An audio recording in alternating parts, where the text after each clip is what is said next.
25 তারিখ থেকে আর আসতে পারবো না। আজকে 29 তারিখ আবার আসতে হলো। তোমরা থাম্বনেল দেখে বা টাইটেল দেখে বুঝতে পারছো, এই যে আমরা পুরো উত্তরপ্রদেশের মিডিলে যোগীর এলাকা, টায়ার ফেঁসে গেল গাড়ির, সেটাকে সারাই করা হচ্ছে মিস্ত্রি রেখে। এখন আটকে গেলাম, দেখো।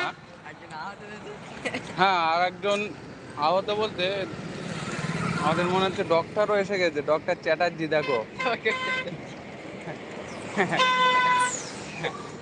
একটি বয়স্ক লোকের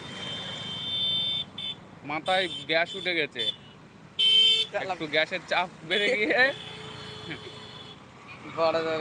মানে গ্যাসের চাপ বেড়ে গিয়ে একটু মাথা ঘুরে বমি করে পুরো ফাতরা ফ্রাই করে দিল পুরো বাসটাকে।